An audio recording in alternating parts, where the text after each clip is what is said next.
Good morning, good afternoon, good evening, depending on where in the world you're listening in from. Thanks so much for joining us for today's discussion, Investment Firm IT Leaders Virtual Panel, Insights and Strategies to Combat Online Brand Impersonation Scams. Like I said, I'm Sam Bakken with Allure Security. I'm moderating today's discussion. This is definitely one of my favorite parts of my job, where I just get to talk with, subject matter experts, IT leaders about problems, relevant to where we're at Allure Security. So this is very exciting to me. As we all continue to embrace the growing adoption of online and digital services, opportunities for scammers to defraud consumers are unfortunately surging, right?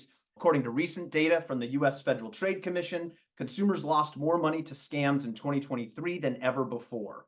Impersonation scams, defined as fraudsters falsely representing themselves as legitimate companies or financial institutions, etc., through various digital channels. Impersonation scams were the most commonly reported type of fraud to the FTC in 2023. Financial losses actually rose 13% as well over 2022. Now, with investment scams in particular, they were actually the most costly, stealing 21% more money from consumers in 2023 compared to the previous year. The FBI actually also reported $4 billion in U.S. consumer losses to cryptocurrency investment scams, specifically in 2023. And at Allure Security, for example, we're tracking cryptocurrency scams that are not only involving the impersonation of investment firms or brokers or advisors, but also law firms and banks and credit unions as well. So this is affecting, everybody really. So I suspect many of you here today, you're here today because you recognize that online brand impersonation fraud is a significant and growing problem. The financial harm caused to consumers is absolutely appalling for sure. But we also need to remember the substantial damage these impersonations inflict on organizations as well. This includes things like lost revenue, account takeover fraud costs, increased customer churn, increased customer service wait times, lower digital service adoption, and in general, greater reputation, cybersecurity, and fraud risks, just to name a few. So point is, financial losses don't just affect consumers, right? They also really pose severe risks to brands' equity, operations, and growth. And, especially now in a world where AI-generated scams are becoming more prevalent and things like deep fake threats are emerging, it's really critical for us to stay ahead of these threats. Just to give you a little bit more context there, studies show that many consumers find it challenging to spot AI-generated content, and a significant percentage of consumers worry daily about being tricked by scams involving deep fakes. This, again, just underscores the importance of robust online brand protection strategies here. But there's hope. Fortunately, today, we're privileged to have three distinguished IT leaders with us who will share their insights and strategies for combating increasingly sophisticated impersonation scams. And so I'm going to introduce them to you now. First of all, we have Ryan Donnan, who is Director of IT at First Round Capital, where he oversees the tools and technology that the firm needs to support their entrepreneur community each day. Ryan has been with First Round for more than 16 years and is an avid fan of Philadelphia sports teams. Next with us, we have David Granetz. David is Senior Vice President of IT at Notable Capital and enjoys finding creative technology solutions. He joined the firm in 2007 and is responsible for cybersecurity, technology, knowledge, and data. Last but not least, we have Kevin Mayer. Kevin has worked in the venture capital and private equity space for nearly 30 years. Kevin is owner of Mayer Consulting, which he founded in 2014. And there he provides CIO and CISO advisory services, IT services for startups, and managed security and value-added reseller services. Kevin is a certified information systems security professional, CISSP, and a founding member of VCPEIT.org. That's a peer support and networking group comprised of IT executives from venture capital, private equity, and other alternative asset firms. Very extra special thanks to each of our panelists for giving up their time to be here with us today. And then one final reminder, do not wait until the end of the session to submit questions. I would really love to be able to insert some questions from the audience during our discussion. And with that, hello, gentlemen. We are going to get started with our first part of our discussion. So we're actually going to start with you, Ryan. Just wondering if you can share some examples of online brand impersonations that your firm has encountered and provide some color on how you became aware of them and kind of steps you took to address them. Yeah, so one of the first times that this, came about where it was really a big problem is maybe about 6 months ago or so. Someone purchased a lookalike domain for our domain, firstround.com. Looked at our website, I assume, found our portfolio companies, did some research, found email addresses, and they basically went on an email campaign reaching out, impersonating our executives, our company, reaching out to folks that we know and trying to get them to engage. So, we found this out because it seemed a little off to folks when they received the email. So, luckily they forwarded them along to us to inform us of what was going on. Luckily, no one fell for it, which was good. But yeah, they forwarded them along to us. They just kept coming, kept coming. So we realized it was something targeted and something that wasn't just isolated to, maybe just one single email or two single emails. So we knew we had to do something about it. At that time, we were not engaged with any company to help us with this problem. So what we did was, just I did research, found out where the domain was registered, reached out to our network to find out if anyone, had a contact at a high level at one of at the registrar. It was GoDaddy, so that we could get some support because, just reaching out to their support alone was not getting anywhere. So luckily, through our relationships, we were able to be put in contact with someone pretty high up at GoDaddy that was able to help us. But it just brought it to light that this is just something that we need to spend some more time focusing on moving forward, and that we needed to find some solution that didn't rely on just leveraging calling in a chip with a relationship that someone had to get it taken care of. That's not scalable. They were able to help us once, but there's no saying if they could help us multiple times if it kept happening. So that kind of really drove the discussion of trying to find some type of scalable solution for events like that. Scale, scale, scale. Thank you for that, Ryan. So over to you, Kevin. And just so the audience understands, you're consulting with a number of organizations, right? So some of your view is going to be probably a little bit wider. So we're very glad to have that with us. But what are the most common online brand impersonations or impersonation fraud that you're seeing these days amongst your clients in the venture capital and private equity spaces? And how has that maybe changed over the years? You know what? It really in the past it used to be all focused around domains and typo squatting, and our solution was just go register as many as you can, and there's only a few of them, so you do a new domain, so you grab every top level domain with it you can to try to prevent this stuff. But lately, and for me, this really started a year and a half ago. One of my VC clients, their chief counsel and their HR people started to have job postings pop up. And as their advisor, they sent me these emails and said, "What's going on?" And I'm like, "Well, there's no technological violation here.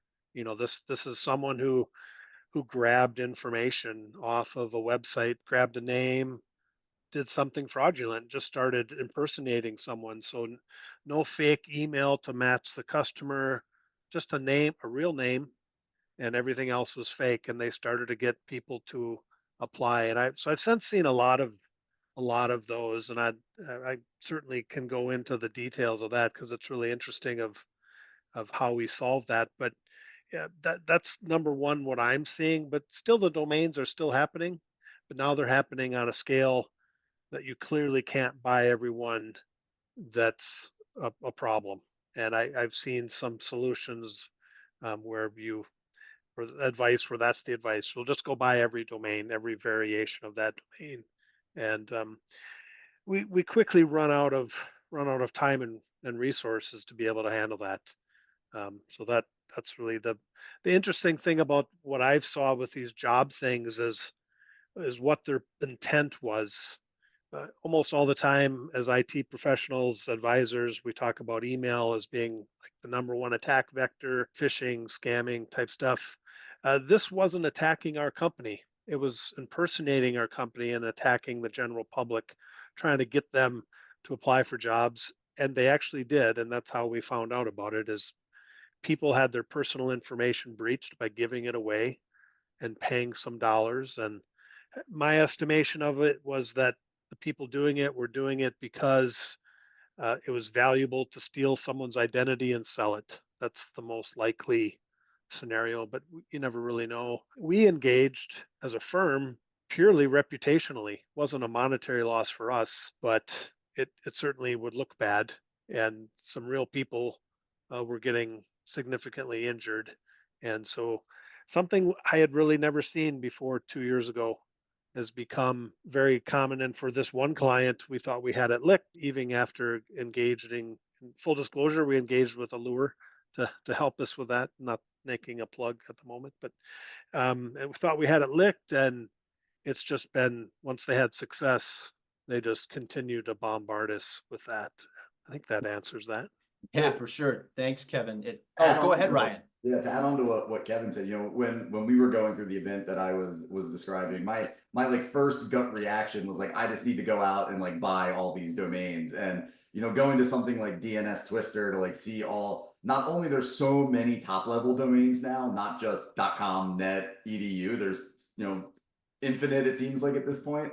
So not even like with all of those and just first round all of the permutations that DNS Twister, like the number of domains that you would have to purchase was just so staggering in both cost and in like me thinking through the complexity of then like owning them all and just keeping track and registering. Just like it did not seem like a great solution just because of like the breadth of the exposure there. Our initial estimate, we had 800 domains for this one firm. And I'm glad that you brought that up though, Ryan. It's not only buying all the domains, it's having to manage that incredible portfolio of these domains. What's active, what's expiring, what do we need to do, who's in charge of this, etc. So thank you very much for bringing that up. Now, handing it over to David, both of our panelists so far have said it's the scale of this issue that is a real challenge, but over to you. What have you seen?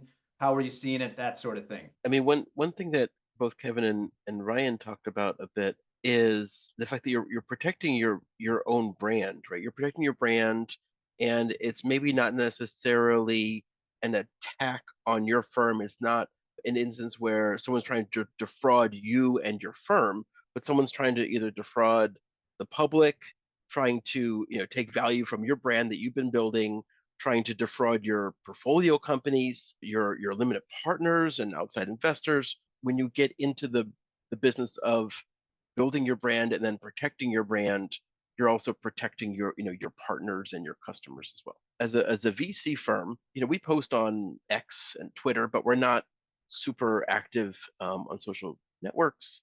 And in June 2022, 2 years ago, a coworker had made me aware that there was hundreds and hundreds of impersonations in Telegram of our brand, our firm's brand, and of our key executives. And I had never used Telegram. I had no idea how to use it, much less how to go about figuring out how to take down all these impersonations. And we definitely struggled a bit to discover, like just to find those impersonations and figure out how to take them down. And so eventually we did decide to go with a brand protection firm, a brand protection vendor that could take over the discovery and the takedown process. Once we started to get a handle on the situation, and we felt like we knew where all those impersonations were, we were starting to see those taken down. We started to become curious about what is even the goal, right? Why would somebody, or why would a group go and create hundreds of personas of our brand and our executives? And so we started engaging with those impersonating personas just to figure out like what are they up to.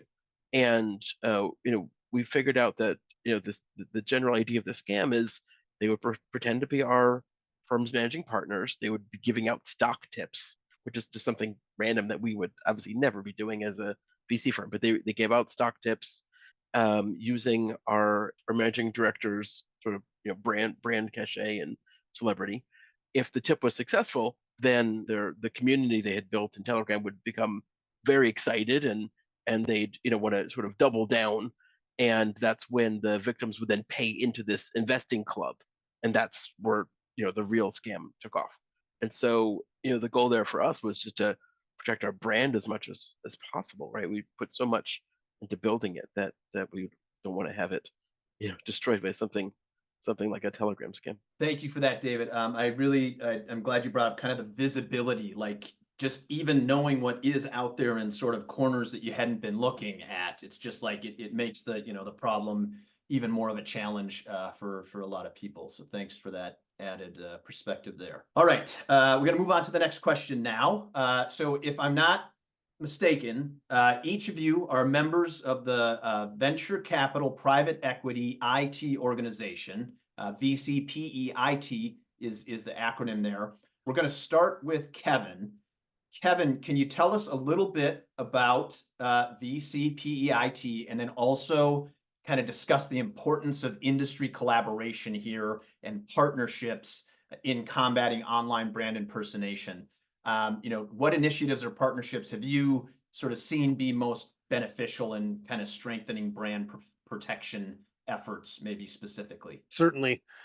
So I really started in the venture cap. My first venture job was in the mid 90s. None of this kind of resource existed as far as I knew. And I think around the year 2000, I was in Boston to do just that, to meet someone, and went to a baseball game and found out, wow, there's other people with these same sets of problems I have.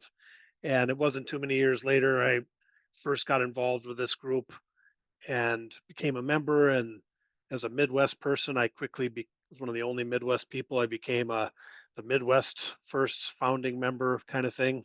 And so I was part of or one of the founding members of the group in early 2000s, and really became what I would call something very unique. I don't know too many industries like this. The industries I've came from before weren't like this, where it wasn't always competitive but collaborative.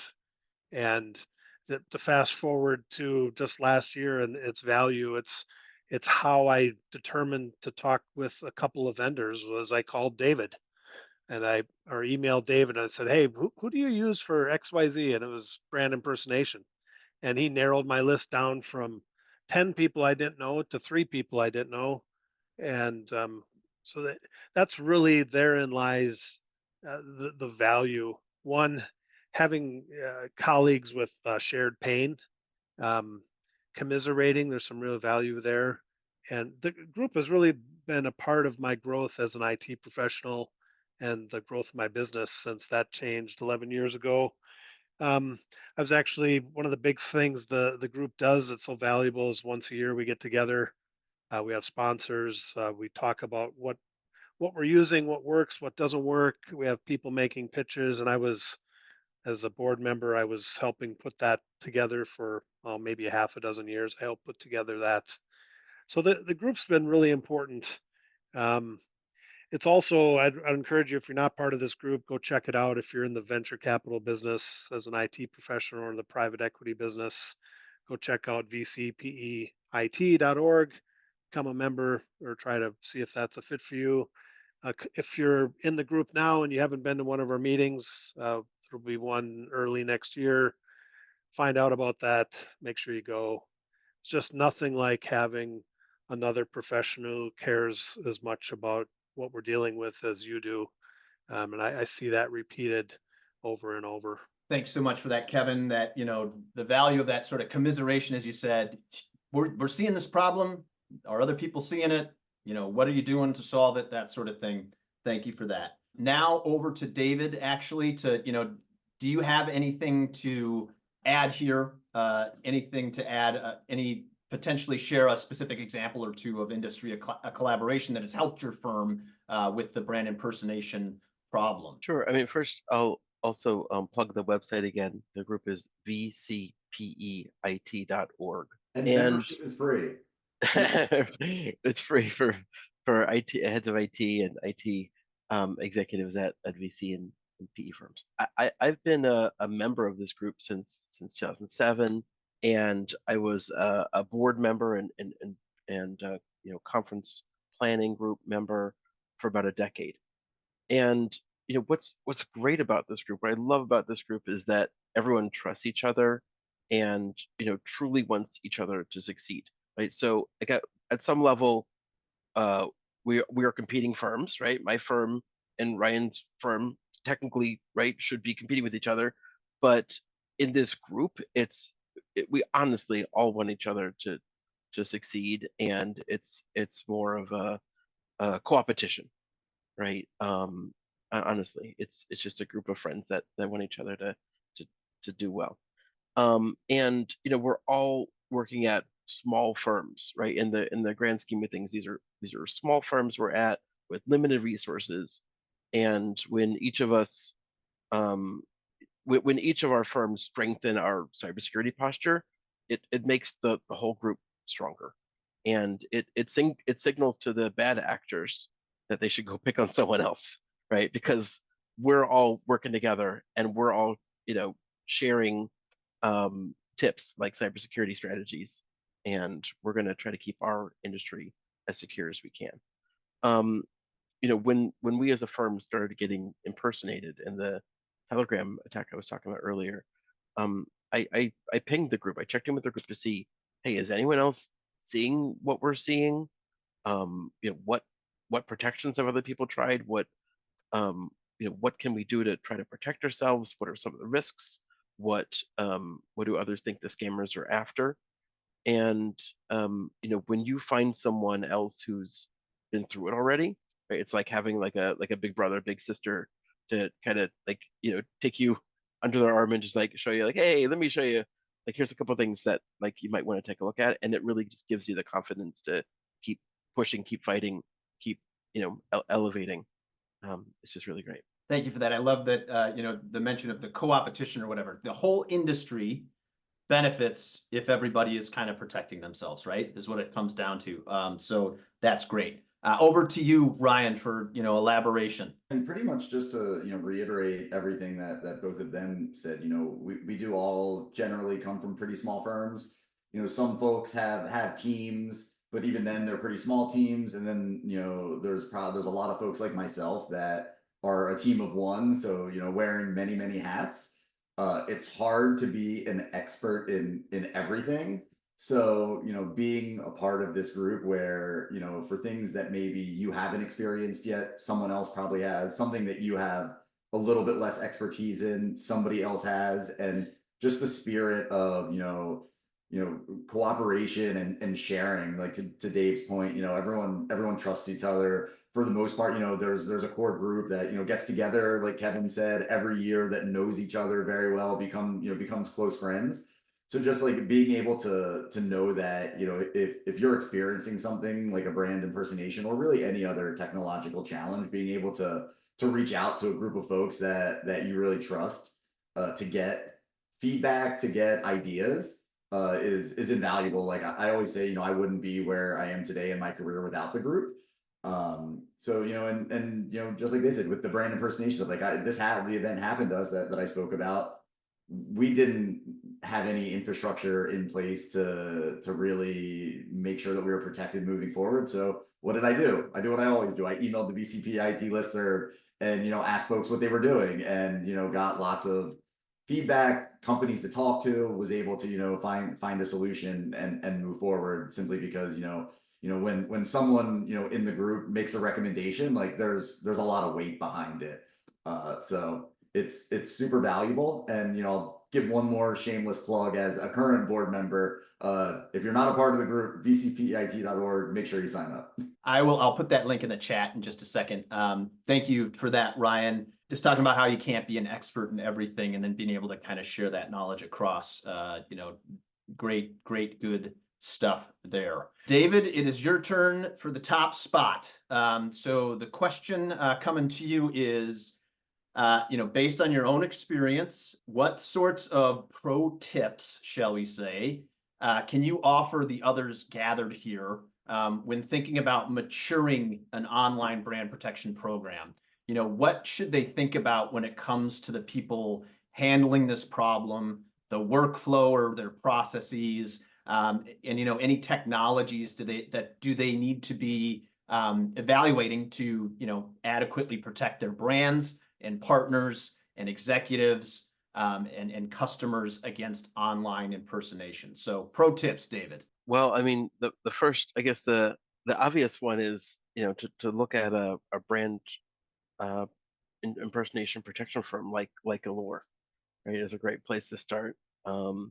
And you you can use it proactively, or you can use it defensively, right? You can wait until you're attacked before you engage, as we did, right? We waited until we were aware of firms like Allure, and we had engaged with some before we were aware of any kind of significant attacks. And then as soon as we were attacked and realized that we couldn't handle it ourselves, we were already in a good position. Kevin and Ryan also both mentioned earlier, typo squatting domain names and how complex and expensive it is to just buy up, hundreds of domain names, and just kind of feels kind of futile. And so there is one thing that you can try that's maybe a little more strategic than that. And then there's a program that's called DPML. There's another one called Global Block, but you can essentially take your firm's trademarks for your brands, submit them to a domain registry, and they will essentially block those domains for you. So you don't actually have to buy them, you don't have to manage them. There's a cost involved, obviously, but then they can lock them so the bad actors can't get them. So DPML, DPML Plus, Global Block is a good program. Really every cybersecurity strategy should start with training, and so we do regular training of different kinds, right? We use some automated tools. We do live training. Periodically we do ad hoc training when there's new incidences going on in the news. But just always be training. We talk through impersonation, what it looks like, what the risks are, what people can do to protect themselves. So I'd just say training. Another thing you can really do is ahead of an impersonation scam would be to start building relationships. And so sometimes the attack is something that's kind of squishy, right? And may even go above and beyond what a vendor like Allure can handle. So like as an example, like maybe an employee's personal social media gets hacked, or maybe someone is saying that they worked on your firm and worked for your firm in LinkedIn, or something. It's just kind of weird edge case. Or maybe someone gets an employee gets their personal Facebook account attacked, and that comes through and ends up if they're a manager on your firm's page, then it can affect your firm's page. So anyway, there's lots of like kind of quirky things that can happen. And so just having those relationships, right? Figure out who at your firm has a friend who's an executive at like Meta, at X, at LinkedIn. Like I think one of the other panelists mentioned earlier, like if you can figure out who at, I think the case was GoDaddy, right? Then you're going to be able to pull those domains down. But think about that through all the social media, right? Think about it, Telegram, like WhatsApp, X, LinkedIn, right? If you know someone and you can pull in a favor, get that lined up ahead of time, because you're going to need it. The other thing is to reach out to the FBI and start to build a relationship with them and with local government. Absolutely, highly recommend that. It's just great to know who your FBI contact would be in case there is an incident, and you quite likely will need to reach out to them. Okay.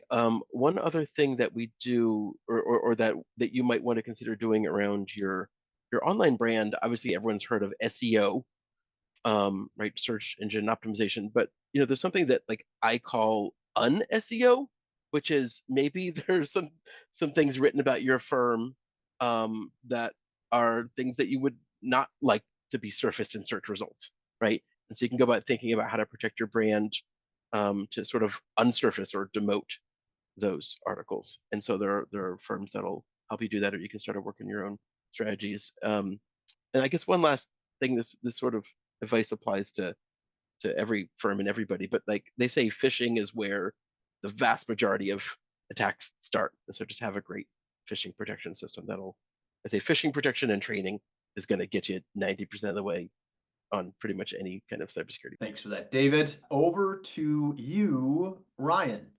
Anything to add? That was a great list. I know that's like really, really hard to follow. No, Dave, hit a lot of the points. The one thing that like kind of also goes along with training is just to make sure that your customers. So in our case, we have customers that would be like our LPs, our investors, and then also the companies we invest in, the founders we work with, kind of two different customer sets. Kind of make sure that they are aware of what your processes are and have very regimented, strict processes, especially when it comes to the transfer of money.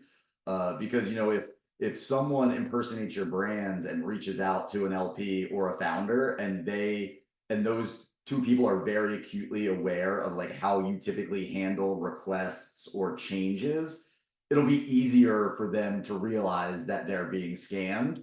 Or if they know that like they should, make sure like check with an extra individual, because it always comes from, person A, but this came from person B. Like if they're aware of these things and they're thinking about it, and not just like that they know like randomly first round might reach out to them to like ask for something, then it just makes them, even more aware that like, okay, this could be impersonation. Like I should take that extra step to confirm that it's legitimate.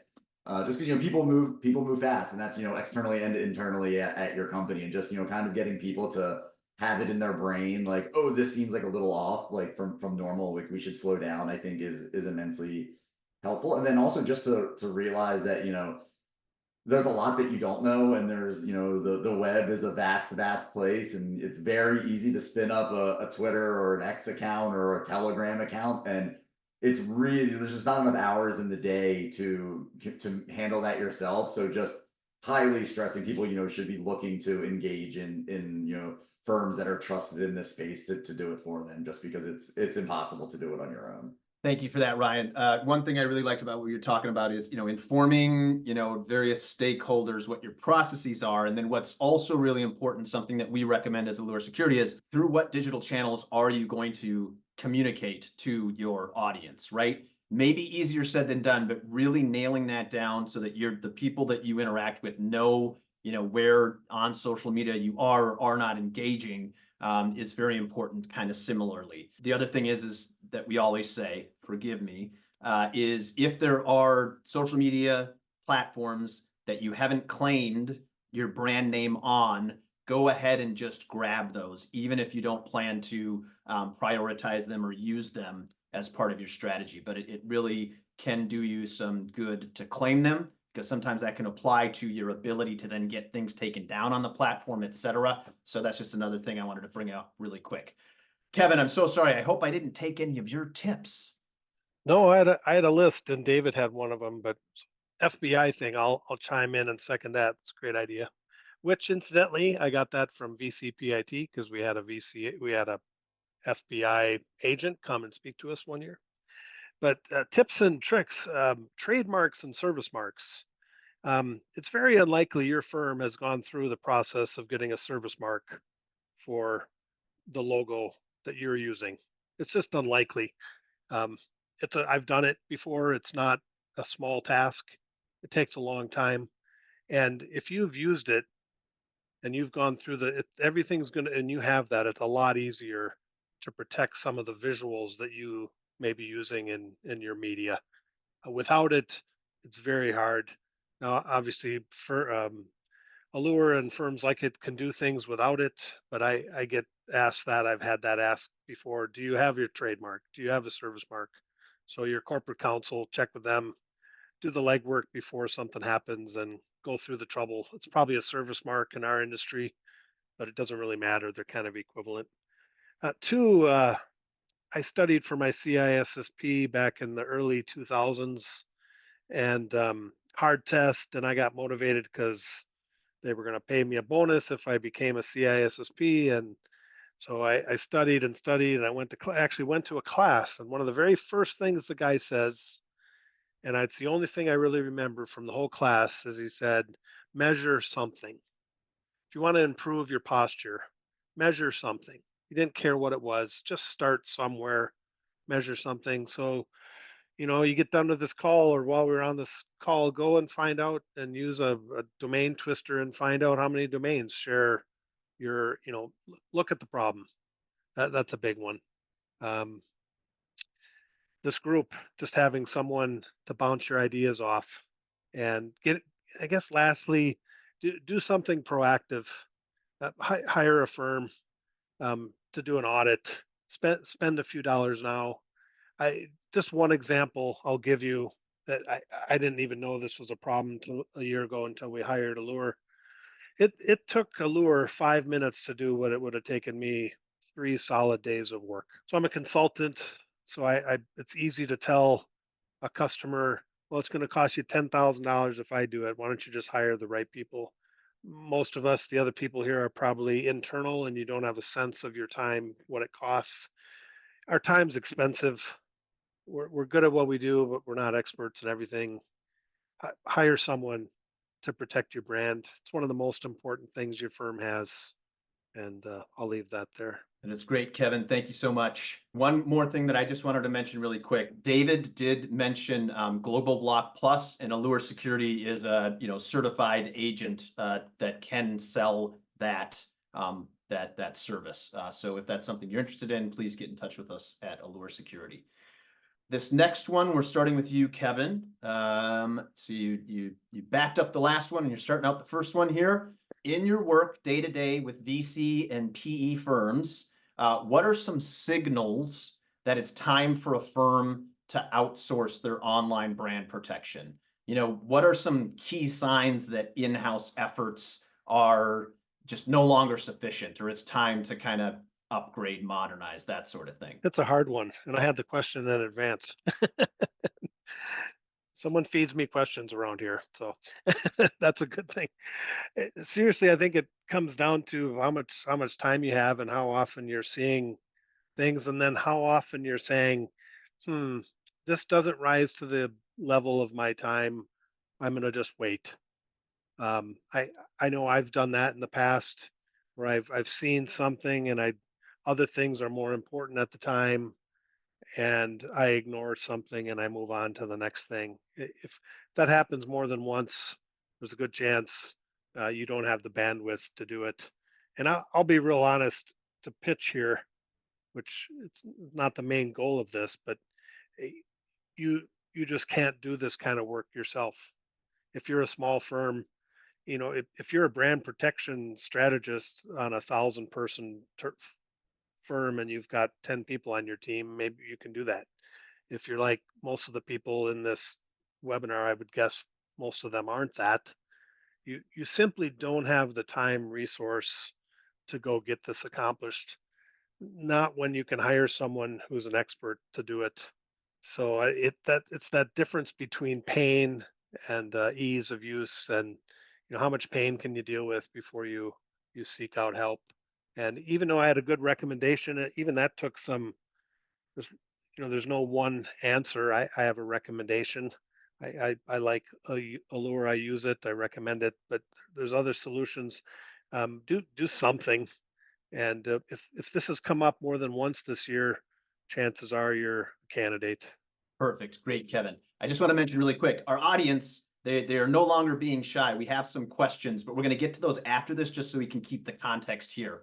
So, same question over to you, Ryan. How do you know when it's time to start looking for an expert, sort of thing? Kind of to Kevin's point, as soon as it happens, it's going to keep happening. Like, bad actors are just getting more and more sophisticated. It's getting better. Maybe a few years ago, if someone was doing like an email campaign, like I was speaking about earlier, it would have been very, very obvious, and people, it just goes to a junk mail folder. But now it's just getting better, whether it's, AI, technology, people just learning how to be successful as a criminal. Things are getting better. So if it happens once, it's probably going to happen again, and you should just move forward. In terms of just like making deciding it's time and making a business case for it, I think brand is important for all companies, but I think especially so in our world, because, while every company, has something that they're really great at, or might have teams that can really help the founders that they're working with, I think First Rounds is amazing. Ultimately, founders are coming to us for money, and, Dave and Notable's cash is probably the same as First Round's cash. So it's very much the same commodity we're selling. We're not a operating company that has some product that is, 100x better than someone else, and you're going to come use it no matter what. So, just going to your leadership team and, being like, hey, if something bad happened because we are being impersonated, and, someone, even though it's not our fault, maybe we weren't doing anything about it, and someone goes and starts telling their friends, and all of a sudden, we're known as, someone that can't be trusted, that would be, terrible for business. That could be a way to really, kill relationships, and relationships are the lifeblood of this business. So, while, there is a capital expense related to, moving forward with a firm like Allure or another brand protection company, like, just, having one really bad thing kill your reputation and have people not want to work with you because of it is like worth, any amount of money that you'd want to charge us is, worth spending to try to stop that from happening. Thank you, Ryan. Yeah, the importance of brand, keeping it protected because it affects your ability to grow and remain in business, dare I say. Over to you, David. Thanks. Yeah, I'll just add one short story. So in our case, we started hearing buzz about vendors in the space probably about late 2021, and we took some preliminary meetings. We got some initial price quotes. This is before any kind of incident happened.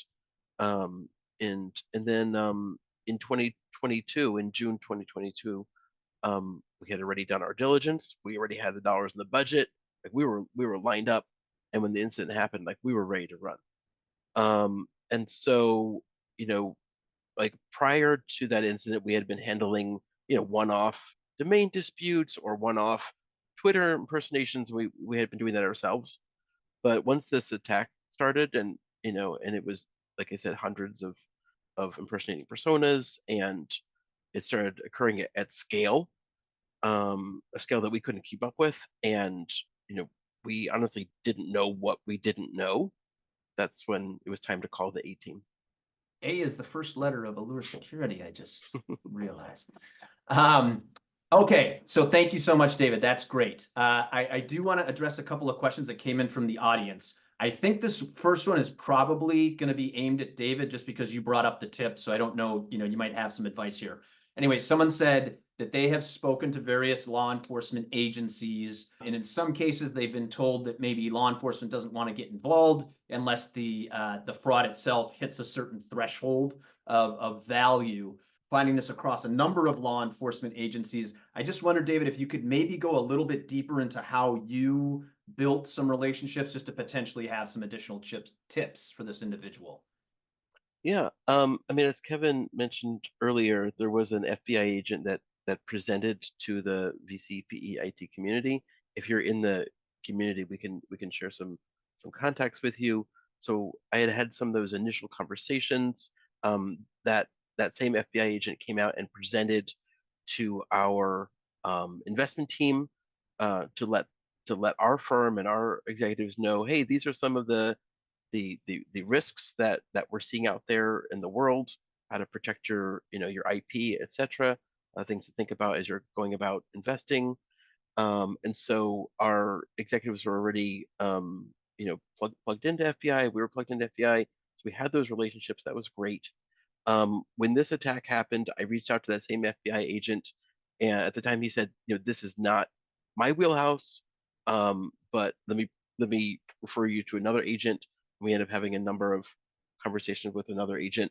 I'll say, I think like you, like ultimately the FBI did not end up stepping in and like solving the problem for us. We had to sort of take care of it, ourselves and with the help of an impersonation vendor. But it was extremely helpful having those conversations with them, making sure that they knew, hey, this isn't us. We're not defrauding people in Telegram, and we are seeing that we may need help in different jurisdictions, and just having them involved means that we know that it's covered. and that we're not the bad guys, and we want to help solve this, right? We didn't create this problem, but we want to help solve it, and I think it's great to have those contacts. Yeah, just great stuff there. So this is going to be a free for all. Whoever hits the buzzer, this is Jeopardy. Someone has said that they have encountered registrars that are tough to work with when dealing with domain takedowns. How have you all dealt with this? I guess, I'll just say engage with a brand impersonation company because they'll do it for you. Like I said, we tried to do GoDaddy ourselves without, leveraging relationships, and it was just a very slow, trudging process. And when an attack is like, when you're in the middle of an attack, you want to move very, very quickly to end it. So trying to work directly with the registrars is painful. They are tough to work with. So if you have a relationship with someone like Allure or another brand impersonation protection company, they have those relationships, like they're dialed in, they can do it very quickly for you. So if you're worried about dealing with the registrars yourselves, outsource that to a company that has expertise in it. We just had an example like that, trying to take down one related to this job posting and the domain. So they spun up a real domain. It just wasn't anything to do with us. That's where they were receiving emails. Well, they were registered out of the UAE. So we had a time difference. We had all kinds of barriers, and it literally took hours when Allure did it. We just couldn't. I don't even know where I would have started. I don't even know there was a registrar in UAE. Just wasn't on my list. I'll add something too. So when you do have a firm like Allure step in and handle it, right? There's a number of different sort of levers and switches they can pull, right? They can work with the domain registrar that's holding that domain. They can work with Google and instantly add the domain to Google's safe browsing blocks so that the website will essentially be taken down immediately. They can work with the DNS provider to have the MX mail records pulled so that the domain can't send and receive email. But there's a lot of things they can do, and they're sort of working in multiple avenues at the same time very quickly. Thank you for that. So we are coming to the end of our time together today. I want to stop though and just, Kevin, David, or Ryan, did you want to give any parting thoughts whatsoever? I want to give you a second for that. Thanks for the opportunity. I enjoyed the panel and chatting with you guys. I just want to remind everybody that I did put the link to vcpeit.org in the chat there. Kevin and Ryan, thank you as well so much for your time. This was a great discussion. Lots of insights, tips, and that sort of thing that I'm sure our audience really felt was valuable. Like I said, this is my favorite thing, getting to talk to people like you about this problem. So thanks so much. I do want to once more just remind everybody that Allure Security is a certified agent to resell the Global Block Plus product that David had mentioned. And then, of course, we are an online brand protection provider as well. We encourage you to get in touch with us to learn more about what we can do to help protect your business. Thanks so much, everybody. And thanks to the audience as well. We'll talk soon. Thanks again.